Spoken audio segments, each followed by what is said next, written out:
नमस्कार, मी सुनीता. स्वागत आहे तुमचं माझ्या छोट्याशा यूट्यूब चॅनलमध्ये. आजचा दिवस तुम्हा सर्वांना सुखाचा, आनंदाचा, आरोग्याचा जावो हीच ईश्वरचरणी प्रार्थना. तर आजची देवपूजा बघा किती सुंदर केली आहे.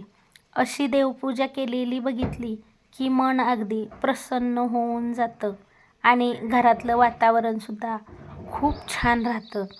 सध्या मोगऱ्याला भरपूर फुलं येऊ लागलेत आणि गुलाबाच्या झाडाला सुद्धा भरपूर फुलं येतात. त्याच्यामुळं देवपूजेत भरपूर फुलं भेटतात. तर आज अशी सुंदर देवपूजा बघितली आणि मन अगदी प्रसन्न झालं. असं वाटलं की आजची देवपूजा तुमच्यासोबत शेअरच करावी, म्हणून मुद्दाम होऊन मी आजची देवपूजा तुमच्यासोबत शेअर करत आहे. माझं एखादं काम राहील, पण रोजची देवपूजा कधीच राहत नाही. रोजची देवपूजा केली की मनालासुद्धा छान प्रसन्न वाटतं आणि देवघराकडं बघितलं की छान प्रसन्न वातावरण वाटतं.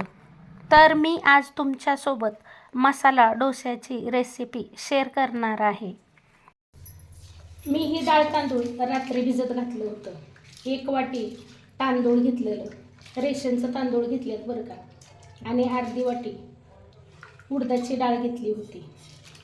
हे 2-3 पाण्यानं स्वच्छ धुतलं आणि पाणी घालून रात्रभर भिजत ठेवलं.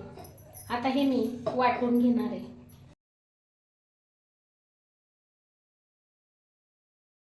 ह्याचं मी मस्त असं मसाला डोसं करणार आहे.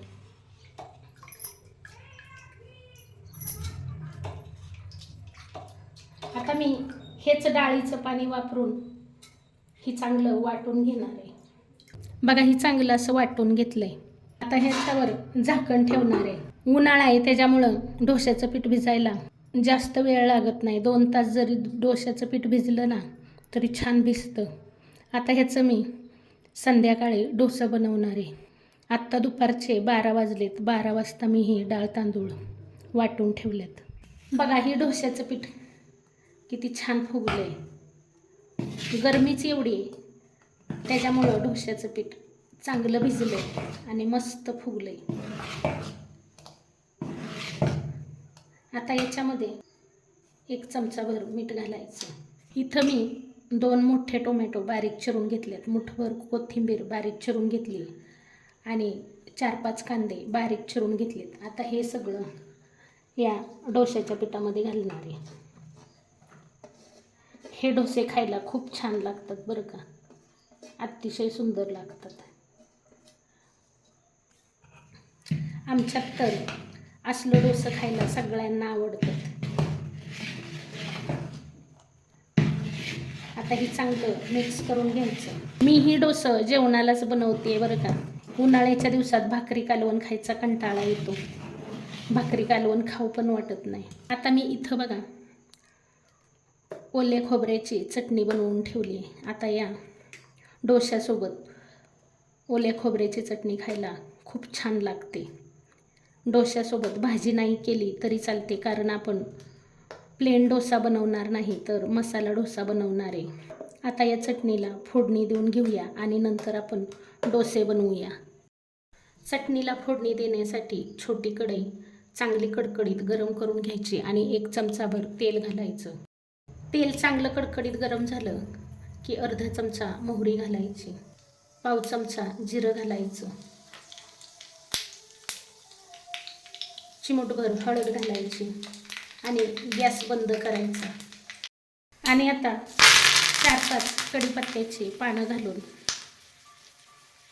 ही फोडणी या चटणीत घालायची आणि आता ही छान अशी मिक्स करून घ्यायची.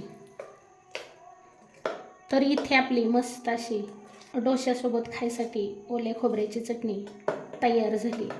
डोसे बनवण्यासाठी तवा चांगला कडकडीत गरम करून घेतला.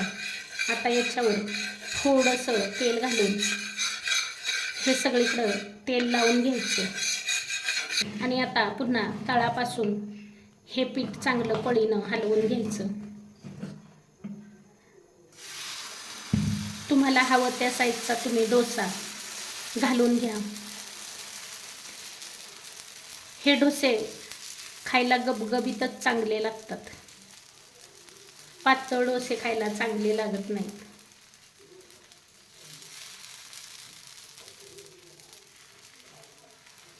आता थोडंसं कडनं तेल सोडूया. सुरुवातीला 1-2 डोसे करेपर्यंत आपल्याला तेल लावायची गरज पडते. नंतर मग तेल नाही लावलं तरी चालतं. आता मी इथं फुल गॅसवरच हा डोसा एका बाजूने भाजून घेणार आहे. डोश्याची वरची बाजू सुकली आणि थोडासा डोश्याला कलर आलाय असं वाटायला लागलं की डोसा पलटी करून घ्यायचा. हे डोसे तुम्ही साध्या तव्यात सुद्धा बनवू शकता. साध्या तव्यात सुद्धा हे डोसे छान होतात. बघा काय सुंदर कलर आलाय. आता दुसऱ्या बाजूने पण हा डोसा भाजून घ्यायचा. हे डोसे खायला ऑमलेट सारखे लागतात बरं का. दुसऱ्या बाजूने हा डोसा 2 मिनिट भाजून घेतला की आता आपण हा डोसा पलटी करूया. बघा काय सुंदर डोसा भाजलाय, मस्त कलर आलाय ना. आता हा डोसा मी प्लेटमध्ये काढून घेते. बघा किती सुंदर डोसा दिसतोय. याच पद्धतीने अजून एक डोसा मी तुम्हाला बनवून दाखवते.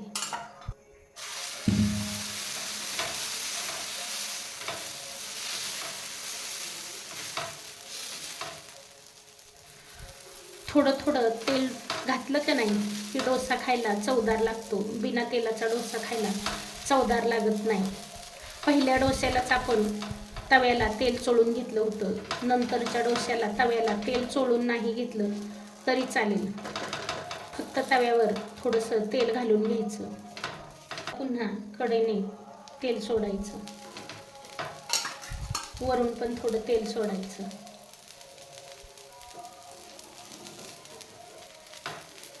आता 2 मिनिट एका बाजूने हा डोसा भाजून घेऊया. बघा लगेचच डोसा पलटी केला तरी होतोय, पण थोडा पण चांगला सोनेरी कलर येईपर्यंत भाजून घेऊया. बघा असा कलर आला पाहिजे डोस्याला, म्हणजे डोसा खायला छान लागतो. आता परत दुसऱ्या बाजूने हा डोसा भाजून घेऊया. बघा हे डोसे करायचे म्हणलं ना तर गॅसची पण बचत होते. हे डोसे करायला वेळ पण जास्त लागत नाही. आणि आपल्याला संपूर्ण स्वयंपाक करायचा म्हटलं ना तर गॅस भरपूर जळतो. त्याच्यापेक्षा संध्याकाळी असं थोडंसं हलकं फुलकं केलं तर खायला पण छान वाटतं, पोटही भरतं आणि गॅसची पण बचत होईल. बघा हा पण डोसा दुसऱ्या बाजूने छान असा भाजून घेतला. बघा काय सुंदर डोसा दिसतोय. एकदा नक्की करून बघा.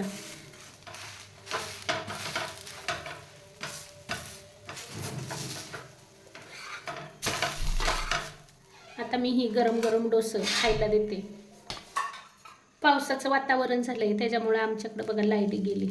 आमच्याकडे चार्जिंगचा बल आहे, त्याच्यामुळं चार्जिंगच्या बलाच्या उजेडात मी तुम्हाला डोसे दाखवते. आता याच पद्धतीने मी सगळे डोसे बनवून घेणार आहे. व्हिडिओ आवडला असेल तर लाईक, शेअर आणि सबस्क्राईब करा.